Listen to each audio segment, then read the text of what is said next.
Okay, let's drift off to sleep. Today you'll be listening and dozing off on a warm afternoon at Grandma and Grandpa's at Gull Harbor.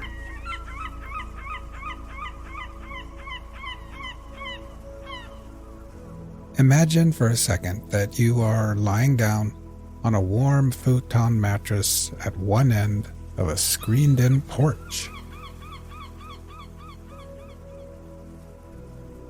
The porch faces the harbor, the bay, and the ocean on the horizon.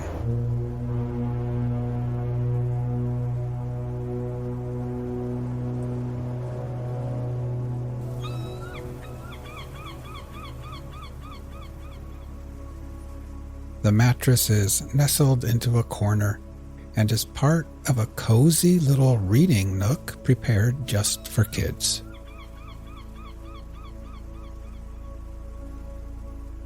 There is a little bookshelf there full of comics, magazines, crosswords, and children's books. There are new books and worn-out books. The Hardy Boys, Nancy Drew, books about dinosaurs and horses and sea life, and all kinds of stories about kids getting into summer adventures together.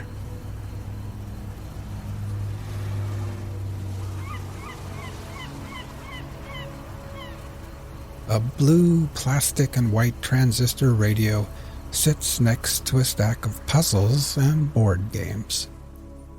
A wooden box contains decks of playing cards, dice, jacks, and short little pencils that have been sharpened way too many times.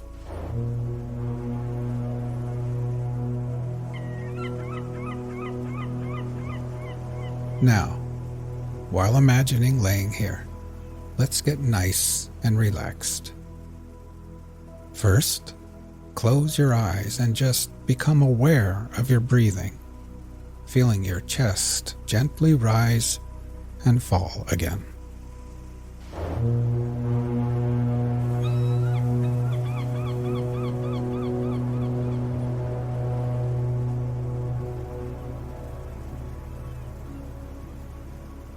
Next, we will try taking a few deeper breaths.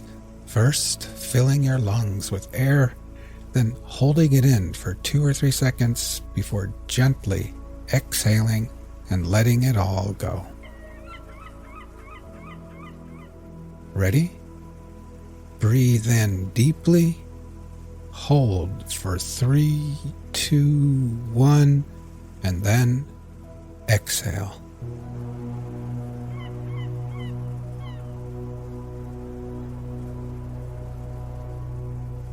One more time.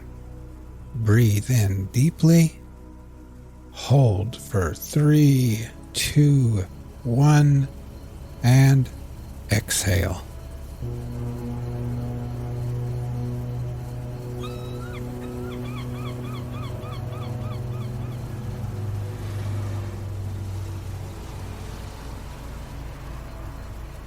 And try thinking to yourself, as I lay here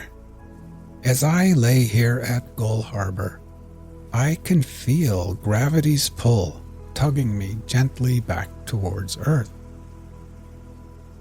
With every exhale, I can feel my feet, my ankles, calves, knees, and my legs becoming heavier and more relaxed.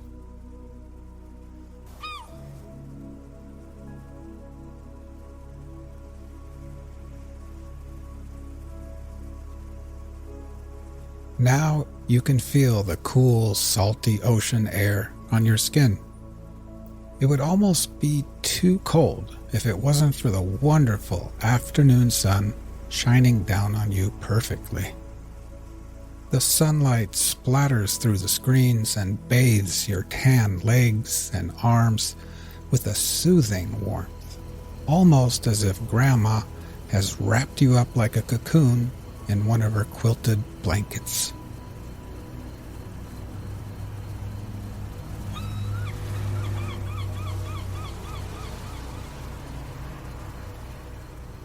Inside the house, the TV is on, and you can hear Grandma and Grandpa moving around after lunch. Dr. James Wolner, huh? It rhymes with B-R-O-W-E-R.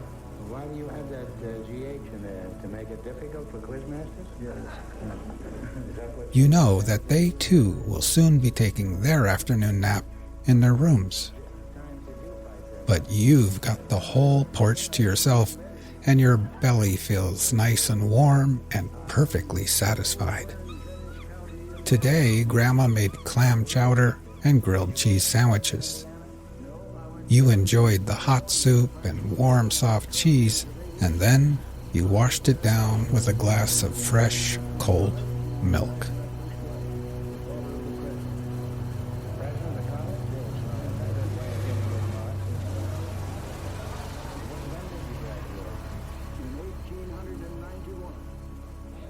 Now, try taking a few more deep breaths. First, filling your lungs with air, holding it there briefly before gently exhaling and letting it all go. Ready? Breathe in deeply, hold for 3, 2, 1, and then exhale.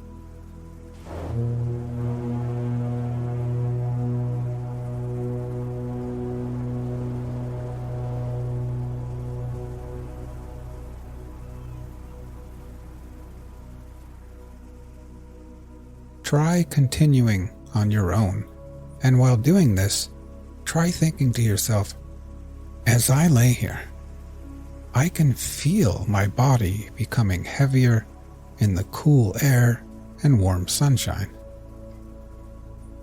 With each exhale, I can feel my hands and arms and my torso becoming heavier and heavier and more relaxed.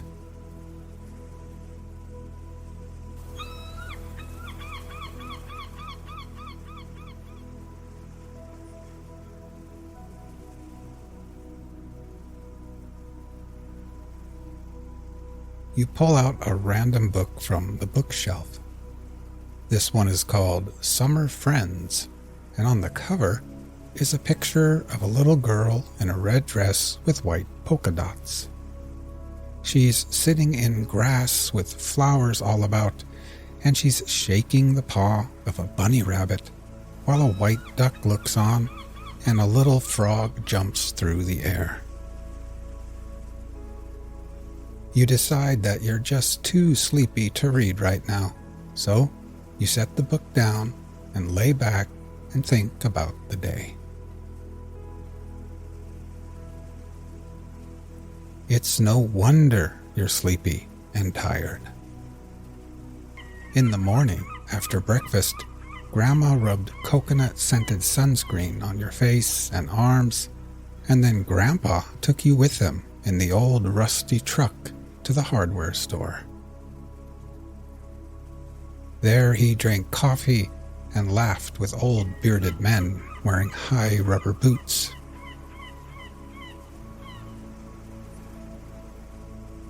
Then you went with him to the docks at the harbor, where he showed you the best place to buy fresh clams, crab, and fish.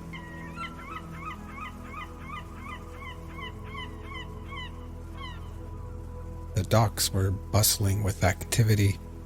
Wooden boats creaked against the tide, fishermen shouted to one another, and the air was thick with the scent of salt water, fresh fish, and diesel.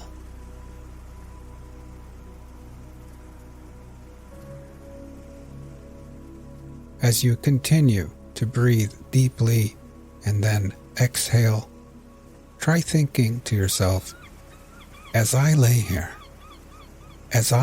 here, my whole body feels heavy and relaxed. With every exhale, I can feel gravity pulling me back towards Earth gently. I can feel my head, my shoulders, my neck becoming relaxed and at ease. And my legs are heavy and at peace with gravity's pull.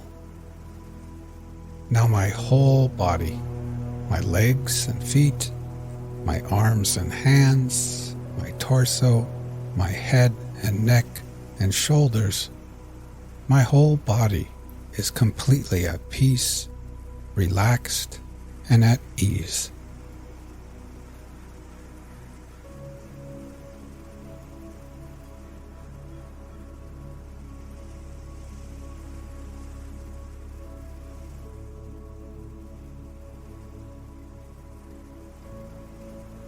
In the late morning, after coming back to the house with Grandpa, you had borrowed his binoculars and walked up Whalebone Hill, where you could see everything far and wide.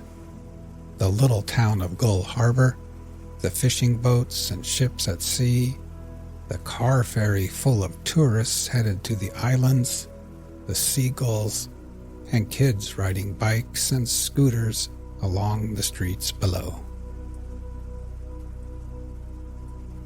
Then, up on Whalebone Hill, you had finally flown your brand new kite, a beautiful purple kite with a long white tail.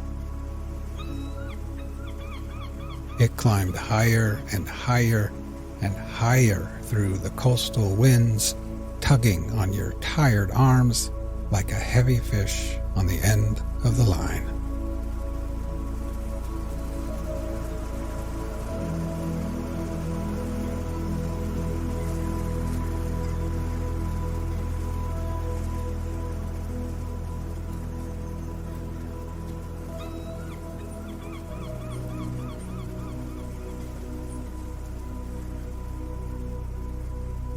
But now, so drowsy, laying under the sun on the porch, after a long morning of adventures in the crisp, fresh coastal air, you pick up the transistor radio and dial into a random station. The Young King by Oscar Wilde, to Margaret Lady Brooke, the Rani of Sarawak. It was the night before the day fixed for his coronation, and the young king was sitting alone in his beautiful chamber. And then you set the radio down, lay back, and close your eyes. And had retired to the great hall of the palace to receive a few last lessons from the professor of etiquette. There being some of them who had still quite natural manners, which in a courtier is, I need hardly say, a very grave offense. The lad, for he was only a lad, being but 16 years of age, was not sorry at their departure, and had flung himself back with a deep sigh of relief on the soft cushions of his embroidered couch, lying there, wild-eyed and open-mouthed, like a brown woodland fawn, or some young animal of the forest newly snared by the hunters. And indeed it was the hunters who had found him, coming upon him almost by chance, as, bare-limbed and pipe in hand, he was following the flock of the poor goat-herd who had brought him up, and whose son he had always fancied himself to be. The child of the old king's only daughter by a secret marriage with one much beneath her in station, a stranger, some said, who, by the wonderful magic of his lute-playing, had made the young princess love him, while others spoke of an artist from Rimini, to whom the princess had shown much, perhaps too much honor, and who had suddenly disappeared from the city, leaving his work in the cathedral unfinished. He had been, when but a week old, stolen away from his mother's side as she slept, and given into the charge of a common peasant and his wife, who were without children of their own, and lived in a remote part of the forest, more than a day's ride from the town. Grief, or the plague, as the court physician stated, or as some suggested, a swift Italian poison administered in a cup of spiced wine, slew within an hour of her wakening the white girl who had given him birth, and as the trusty messenger who bare the child across his saddlebow stooped from his weary horse and knocked at the rude door of the goat-herd's hut, the body of the princess was being lowered into an open grave that had been dug in a deserted churchyard beyond the city gates, a grave where it was said that another body was also lying, that of a young man of marvelous and foreign beauty, whose hands were tied behind him with a knotted cord, and whose breast was stabbed with many red wounds. Such, at least, was the story that men whispered to each other. Certain it was that the old king went on his deathbed, whether moved by remorse for his great sin, or merely desiring that the kingdom should not pass away from his line, had had the lad sent for, and in the presence of the council had acknowledged him as his heir. And it seems that from the very first moment of his recognition, he had shown signs of that strange passion for beauty that was destined to have so great an influence over his life. Those who accompanied him to the suite of rooms set apart for his service often spoke of the cry of pleasure that broke from his lips when he saw the delicate raiment and rich jewels that had been prepared for him, and of the almost fierce joy with which he flung aside his rough leathern tunic and coarse sheepskin cloak. He missed indeed at times the fine freedom of his forest life, and was always apt to chafe at the tedious court ceremonies that occupied so much of each day. But the wonderful palace joyeuse, as they called it, of which he now found himself lord, seemed to him to be a new world fresh fashioned for his delight. And as soon as he could escape from the council board or audience chamber, he would run down the great staircase with its lions of gilt bronze and its steps of bright porphyry, and wander from room to room, and from corridor to corridor, like one who was seeking to find in beauty an anodyne from pain, a sort of restoration from sickness. Upon these journeys of discovery, as he would call them, and indeed they were to him real voyages through a marvelous land, he would sometimes be accompanied by the slim, fair-haired court pages with their floating mantles and gay, fluttering ribbons. But more often he would be alone, feeling through a certain quick instinct, which was almost a divination, that the secrets of art are best learned in secret, and that beauty, like wisdom, loves the lonely worshipper. Many curious stories were related about him at this period. It was said that a stout burgomaster, who had come to deliver a florid oratorical address on behalf of the citizens of the town, had caught sight of him kneeling in real adoration before a great picture that had just been brought from Venice, and that seemed to herald the worship of some new gods. On another occasion, he had been missed for several hours, and after a lengthened search had been discovered in a little chamber in one of the northern turrets of the palace, gazing as one in a trance at a Greek gem carved with the figure of Adonis. He had been seen, so the tale ran, pressing his warm lips to the marble brow of an antique statue that had been discovered in the bed of the river on the occasion of the building of the stone bridge, and was inscribed with the name of the Bithynian slave of Hadrian. He had passed a whole night in noting the effect of the moonlight on a silver image of Endymion. All rare and costly materials had certainly a great fascination for him, and in his eagerness to procure them he had sent away many merchants, some to traffic for amber with the rough fisher folk of the North Seas, some to Egypt to look for that curious green turquoise which is found only in the tombs of kings, and is said to possess magical properties, some to Persia for silken carpets and painted pottery, and others to India to buy gauze and stained ivory, moonstones and bracelets of jade, sandalwood and blue enamel, and shawls of fine wool. But what had occupied him most was the robe he was to wear at his coronation, the robe of tissued gold, and the ruby-studded crown, and the scepter with its rows and rings of pearls. Indeed, it was of this that he was thinking tonight, as he lay back on his luxurious couch, watching the great pine-wood log that was burning itself out on the open hearth.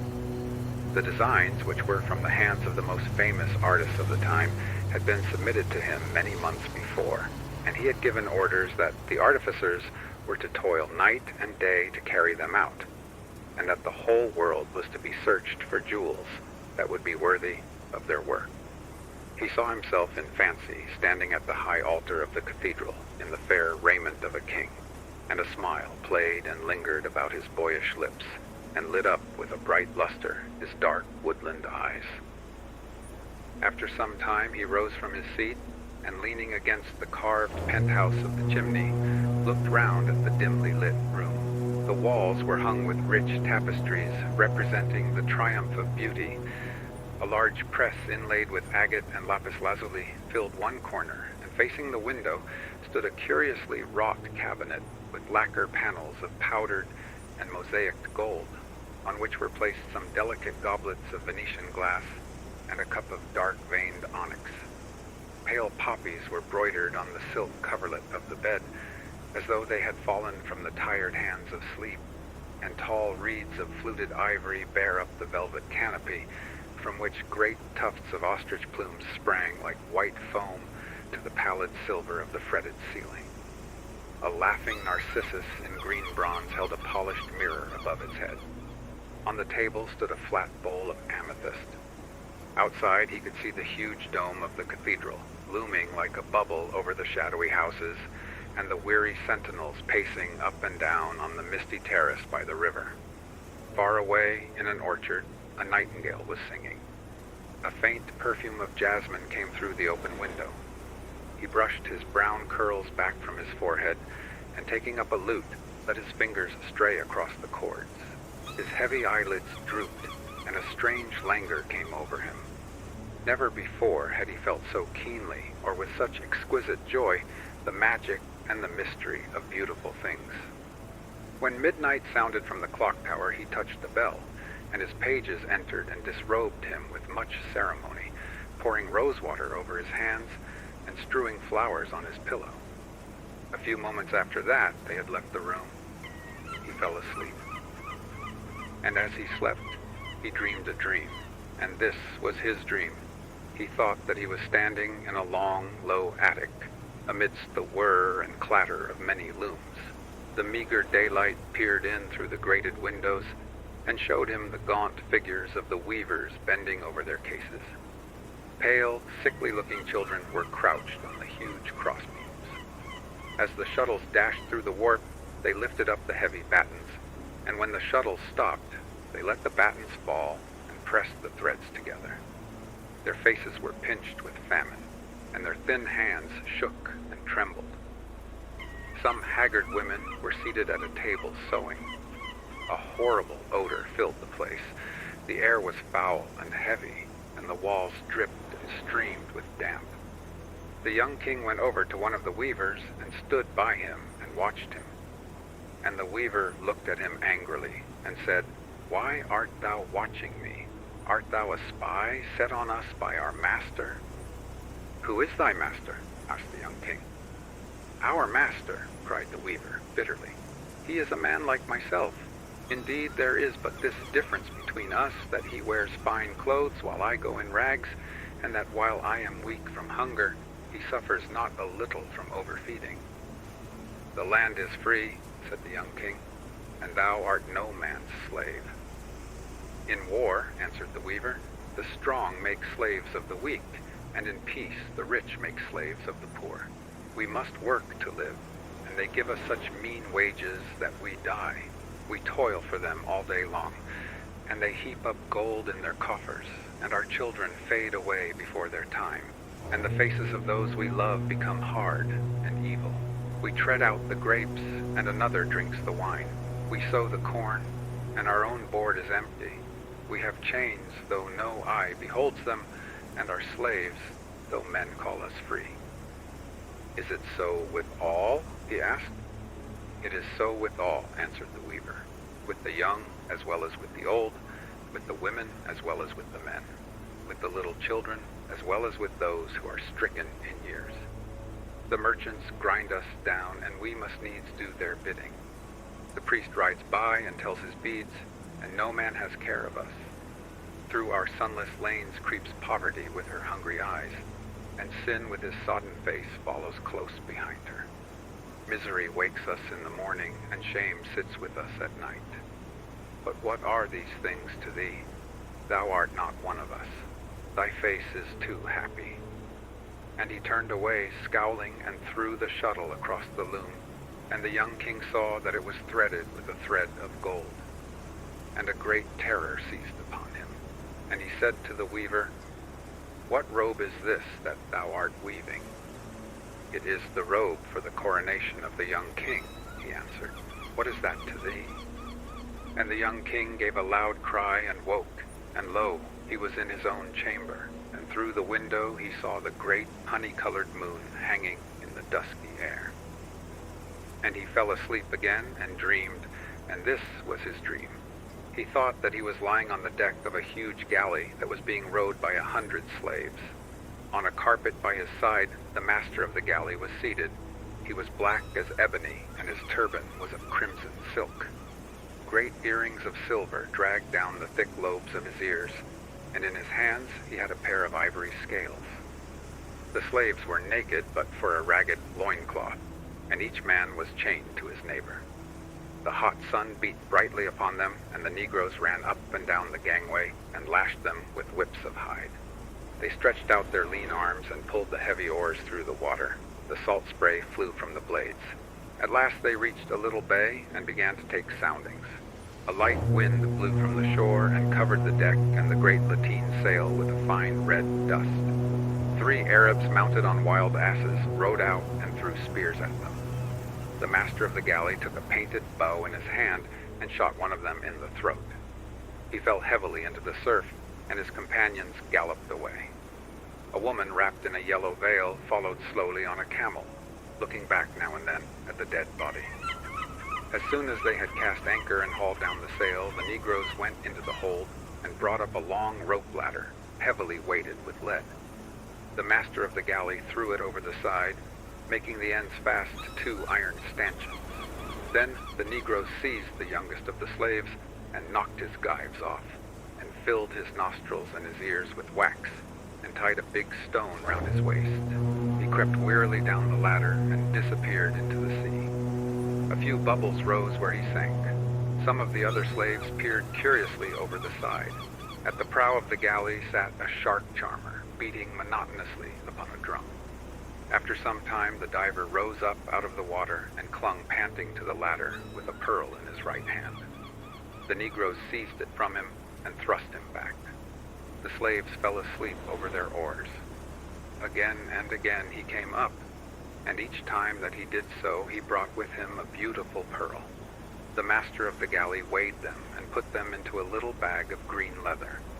The young king tried to speak, but his tongue seemed to cleave to the roof of his mouth, and his lips refused to move. The Negroes chattered to each other and began to quarrel over a string of bright beads. 2 cranes flew round and round the vessel. Then the diver came up for the last time, and the pearl that he brought with him was fairer than all the pearls of Ormuz, for it was shaped like the full moon and whiter than the morning star. But his face was strangely pale, and as he fell upon the deck, the blood gushed from his ears and nostrils. He quivered for a little, and then he was still. The Negroes shrugged their shoulders and threw the body overboard, and the master of the galley laughed, and reaching out, he took the pearl, and when he saw it, he pressed it to his forehead and bowed. "It shall be," he said, "for the scepter of the young king," and he made a sign to the Negroes to draw up the anchor. And when the young king heard this, he gave a great cry and woke, and through the window he saw the long gray fingers of the dawn clutching at the fading stars. And he fell asleep again and dreamed, and this was his dream. He thought that he was wandering through a dim wood, hung with strange fruits and with beautiful poisonous flowers. The adders hissed at him as he went by, and the bright parrots flew screaming from branch to branch. Huge tortoises lay asleep upon the hot mud. The trees were full of apes and peacocks. On and on he went, till he reached the outskirts of the wood, and there he saw an immense multitude of men toiling in the bed of a dried-up river. They swarmed up the crag like ants. They dug deep pits in the ground and went down into them. Some of them cleft the rocks with great axes. Others gravelled in the sand. They tore up the cactus by its roots and trampled on the scarlet blossoms. They hurried about, calling to each other, and no man was idle. From the darkness of a cavern, Death and Avarice watched them, and Death said, "I am weary. Give me a third of them, and let me go." But Avarice shook her head. "They are my servants," she answered. And Death said to her, "What hast thou in thy hand?" "I have 3 grains of corn," she answered. "What is that to thee?" "Give me one of them," cried Death, "to plant in my garden, only one of them, and I will go away." "I will not give thee anything," said Avarice, and she hid her hand in the fold of her raiment. And Death laughed, and took a cup, and dipped it into a pool of water, and out of the cup rose eggs. She passed through the great multitude, and a third of them lay dead. A cold mist followed her, and the water snakes ran by her side. And when Avarice saw that a third of the multitude was dead, she beat her breast and wept. She beat her barren bosom and cried aloud. Thou hast slain a third of my servants, she cried. Get thee gone. There is war in the mountains of Tartary, and the kings of each side are calling to thee. The Afghans have slain the black ox and are marching to battle. They have beaten upon their shields with their spears and have put on their helmets of iron. What is my valley to thee, that thou shouldst tarry in it? Get thee gone, and come here no more. Nay, answered Death, but till thou hast given me a grain of corn, I will not go. But Avarice shut her hand and clenched her teeth. I will not give thee anything, she muttered. And Death laughed and took up a black stone and threw it into the forest. And out of a thicket of wild hemlock came Fever in a robe of flame. She passed through the multitude and touched them, and each man that she touched died. The grass withered beneath her feet as she walked. And Avarice shuddered and put ashes on her head. Thou art cruel, she cried. Thou art cruel. There is famine in the walled cities of India, and the cisterns of Samarkand have run dry. There is famine in the walled cities of Egypt, and the locusts have come up from the desert. The Nile has not overflowed its banks, and the priests have cursed Isis and Osiris. Get thee gone to those who need thee, and leave me my servants. Nay, answered Death, but till thou hast given me a grain of corn, I will not go. I will not give thee anything, said Avarice. And Death laughed again, and he whistled through his fingers, and a woman came flying through the air. Plague was written upon her forehead, and a crowd of lean vultures wheeled round her. She covered the valley with her wings, and no man was left alive. And Avarice fled shrieking through the forest, and Death leaped upon his red horse and galloped away, and his galloping was faster than the wind. And out of the slime at the bottom of the valley crept dragons and horrible things with scales, and the jackals came trotting along the sand, sniffing up the air with their nostrils. And the young king wept and said, Who were these men, and for what were they seeking? For rubies for a king's crown, answered one who stood behind him. And the young king started, and turning round he saw a man habited as a pilgrim, and holding in his hand a mirror of silver, and he grew pale, and said, For what king? And the pilgrim answered, Look in this mirror, and thou shalt see him. And he looked in the mirror, and seeing his own face, he gave a great cry and woke, and the bright sunlight was streaming into the room, and from the trees of the garden and pleasaunce the birds were singing. And the chamberlain and the high officers of state came in and made obeisance to him, and the pages brought him the robe of tissued gold, and set the crown and the scepter before him. And the young king looked at them, and they were beautiful. More beautiful were they than aught that he had ever seen. But he remembered his dreams, and he said to his lords, Take these things away, for I will not wear them. And the courtiers were amazed, and some of them laughed, for they thought that he was jesting. But he spake sternly to them again, and said, Take these things away, and hide them from me. Though it be the day of my coronation, I will not wear them. For on the loom of sorrow, and by the white hands of pain, has this my robe been woven. There is blood in the heart of the ruby, and death in the heart of the pearl. And he told them his 3 dreams. And when the courtiers heard them, they looked at each other and whispered, saying, Surely he is mad. For what is a dream but a dream, and a vision but a vision? They are not real things that one should heed them. And what have we to do with the lives of those who toil for us? Shall a man not eat bread till he has seen the sower, nor drink wine till he has talked with the vine dresser? And the chamberlain spake to the young king, and said, My lord, I pray thee set aside these black thoughts of thine, and put on this fair robe, and set this crown upon thy head. For how shall the people know that thou art a king, if thou hast not a king's raiment? And the young king looked at him. Is it so indeed? He questioned. Will they not know me for a king, if I have not a king's raiment? They will not know thee, my lord, cried the chamberlain. I had thought that there had been men who were king-like, he answered. But it may be as thou sayest. And yet I will not wear this robe, nor will I be crowned with this crown.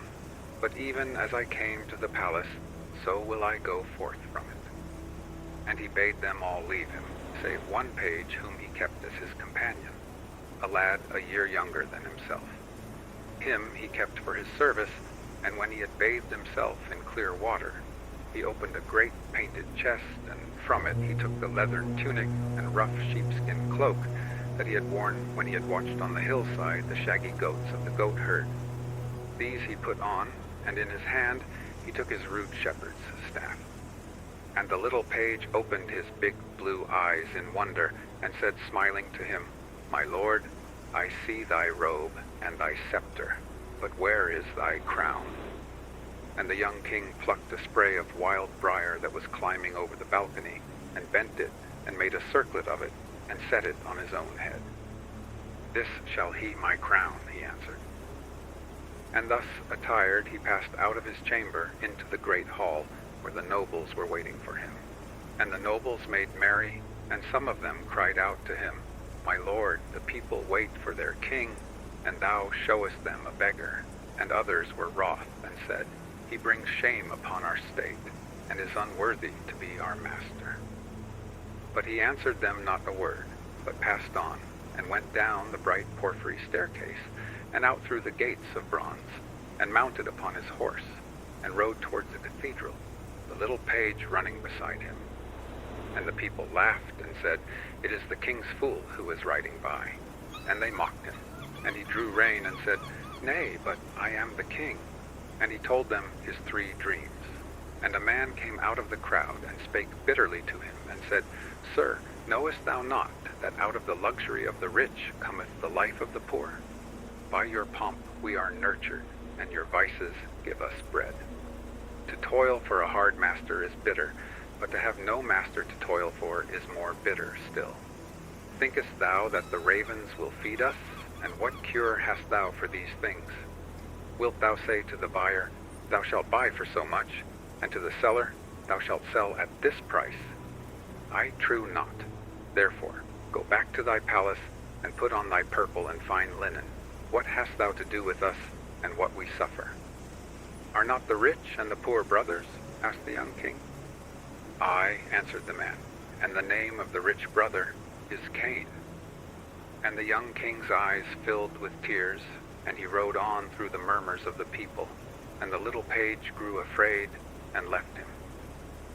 And when he reached the great portal of the cathedral, the soldiers thrust their halberds out, and said, What dost thou seek here? None enters by this door but the king. And his face flushed with anger, and he said to them, I am the king, and waved their halberds aside, and passed in. And when the old bishop saw him coming in his goatherd's dress, he rose up in wonder from his throne, and went to meet him, and said to him, My son, is this a king's apparel? And with what crown shall I crown thee, and what scepter shall I place in thy hand? Surely this should be to thee a day of joy, and not a day of abasement. Shall joy wear what grief has fashioned? Said the young king. And he told him his 3 dreams. And when the bishop had heard them, he knit his brows, and said, My son, I am an old man, and in the winter of my days, and I know that many evil things are done in the wide world. The fierce robbers come down from the mountains, and carry off the little children, and sell them to the Moors. The lions lie in wait for the caravans, and leap upon the camels. The wild boar roots up the corn in the valley, and the foxes gnaw the vines upon the hill. The pirates lay waste the sea coast and burn the ships of the fishermen, and take their nets from them. In the salt marshes live the lepers. They have houses of wattled reeds, and none may come nigh them. The beggars wander through the cities, and eat their food with the dogs. Canst thou make these things not to be? Wilt thou take the leper for thy bedfellow, and set the beggar at thy board? Shall the lion do thy bidding, and the wild boar obey thee? Is not he who made misery wiser than thou art? Wherefore I praise thee not for this that thou hast done, but I bid thee ride back to the palace, and make thy face glad, and put on the raiment that beseemeth a king, and with the crown of gold I will crown thee, and the scepter of pearl will I place in thy hand. And as for thy dreams, think no more of them. The burden of this world is too great for one man to bear, and the world's sorrow too heavy for one heart to suffer. Sayest thou that in this house? Said the young king, and he strode past the bishop, and climbed up the steps of the altar, and stood before the image of Christ. He stood before the image of Christ, and on his right hand and on his left were the marvelous vessels of gold, the chalice with the yellow wine, and the vial with the holy oil. He knelt before the image of Christ, and the great candles burned brightly by the jeweled shrine, and the smoke of the incense curled in thin blue wreaths through the dome. He bowed his head in prayer, and the priests in their stiff copes crept away from the altar. And suddenly a wild tumult came from the street outside, and in entered the nobles with drawn swords and nodding plumes, and shields of polished steel. Where is this dreamer of dreams? They cried. Where is this king who is apparelled like a beggar, this boy who brings shame upon our state? Surely we will slay him, for he is unworthy to rule over us. And the young king bowed his head again and prayed. And when he had finished his prayer, he rose up, and turning round he looked at them sadly. And lo, through the painted windows came the sunlight streaming upon him, and the sunbeams wove round him a tissued robe that was fairer than the robe that had been fashioned for his pleasure. The dead staff blossomed, and bare lilies that were whiter than pearls. The dry thorn blossomed, and bare roses that were redder than rubies. Whiter than fine pearls were the lilies, and their stems were of bright silver. Redder than male rubies were the roses, and their leaves were of beaten gold. He stood there in the raiment of a king, and the gates of the jeweled shrine flew open, and from the crystal of the many-rayed monstrance shone a marvelous and mystical light. He stood there in a king's raiment, and the glory of God filled the place, and the saints in their carven niches seemed to move. In the fair raiment of a king he stood before them, and the organ pealed out its music, and the trumpeters blew upon their trumpets, and the singing boys sang, and the people fell upon their knees in awe, and the nobles sheathed their swords and did homage, and the bishop's face grew pale, and his hands trembled.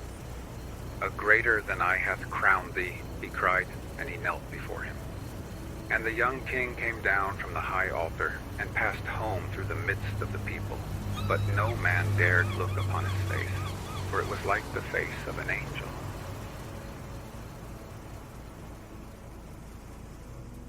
The Selfish Giant by Oscar Wilde. Every afternoon, as they were coming from school, the children used to go and play in the giant's garden. It was a large, lovely garden with soft green grass. Here and there over the grass stood beautiful flowers like stars, and there were 12 peach trees that, in the springtime, broke out into delicate blossoms of pink and pearl, and in the autumn bore rich fruit. The birds sat on the trees and sang so sweetly that the children used to stop their games in order to listen to them. "How happy we are here," they cried to each other. One day, the giant came back. He had been to visit his friend, the Cornish ogre, and had stayed with him for 7 years. After the 7 years were over, he had said all that he had to say, for his conversation was limited, and he determined to return to his own castle. When he arrived, he saw the children playing in the garden. "What are you doing here?" he cried in a very gruff voice, and the children ran away. "My own garden is my own garden," said the giant. "Anyone can understand that, and I will allow nobody to play in it but myself." So he built a high wall all round it and put up a notice board. "Trespassers will be prosecuted." He was a very selfish giant. The poor children had now nowhere to play. They tried to play on the road, but the road was very dusty and full of hard stones, and they did not like it. They used to wander around the high wall when their lessons were over and talk about the beautiful garden inside. "How happy we were there," they said to each other. Then the spring came, and all over the country there were little blossoms and little birds. Only in the garden of the selfish giant it was still winter. The birds did not care to sing in it, as there were no children, and the trees forgot to blossom. Once a beautiful flower put its head out from the grass, but when it saw the notice board, it was so sorry for the children that it slipped back into the ground again and went off to sleep. The only people who were pleased were the snow and the frost. "Spring has forgotten this garden," they cried, "so we will live here all the year round." The snow covered up the grass with her great white cloak, and the frost painted all the trees silver. Then they invited the north wind to stay with them, and he came. He was wrapped in furs, and he roared all day about the garden and blew the chimney pots down. "This is a delightful spot," he said. "We must ask the hail on a visit." So the hail came. Every day for 3 hours he rattled on the roof of the castle till he broke most of the slates, and then he ran round and round the garden as fast as he could go. He was dressed in gray, and his breath was like ice. "I cannot understand why the spring is so late in coming," said the selfish giant, as he sat at the window and looked out at his cold white garden. "I hope there will be a change in the weather." But the spring never came, nor the summer. The autumn gave golden fruit to every garden, but to the giant's garden she gave none. "He is too selfish," she said. So it was always winter there, and the north wind, and the hail, and the frost, and the snow danced about through the trees. One morning the giant was lying awake in bed when he heard some lovely music. It sounded so sweet to his ears that he thought it must be the king's musicians passing by. It was really only a little linnet singing outside his window, but it was so long since he had heard a bird sing in his garden that it seemed to him to be the most beautiful music in the world. Then the hail stopped dancing over his head, and the north wind ceased roaring, and a delicious perfume came to him through the open casement. "I believe the spring has come at last," said the giant, and he jumped out of bed and looked out. What did he see? He saw a most wonderful sight. Through a little hole in the wall the children had crept in, and they were sitting in the branches of the trees. In every tree that he could see there was a little child, and the trees were so glad to have the children back again that they had covered themselves with blossoms and were waving their arms gently above the children's heads. The birds were flying about and twittering with delight, and the flowers were looking up through the green grass and laughing. It was a lovely scene, only in one corner it was still winter. It was the farthest corner of the garden, and in it was standing a little boy. He was so small that he could not reach up to the branches of the tree, and he was wandering all round it, crying bitterly. The poor tree was still quite covered with frost and snow, and the north wind was blowing and roaring above it. "Climb up, little boy," said the tree, and it bent its branches down as low as it could, but the boy was too tiny, and the giant's heart melted as he looked out. "How selfish I have been," he said. "Now I know why the spring would not come here. I will put that poor little boy on the top of the tree, and then I will knock down the wall, and my garden shall be the children's playground forever and ever." He was really very sorry for what he had done. So he crept downstairs and opened the front door quite softly and went out into the garden. But when the children saw him, they were so frightened that they all ran away, and the garden became winter again. Only the little boy did not run, for his eyes were so full of tears that he did not see the giant coming. And the giant stole up behind him and took him gently in his hand and put him up into the tree. and the tree broke at once into blossom, and the birds came and sang on it, and the little boy stretched out his 2 arms and flung them round the giant's neck and kissed him. And the other children, when they saw that the giant was not wicked any longer, came running back, and with them came the spring. "It is your garden now, little children," said the giant, and he took a great axe and knocked down the wall. And when the people were going to market at 12 o'clock, they found the giant playing with the children in the most beautiful garden they had ever seen. All day long they played, and in the evening they came to the giant to bid him goodbye. "But where is your little companion?" he said, "the boy I put into the tree." The giant loved him the best because he had kissed him. "We don't know," answered the children. "He has gone away." "You must tell him to be sure and come here tomorrow," said the giant.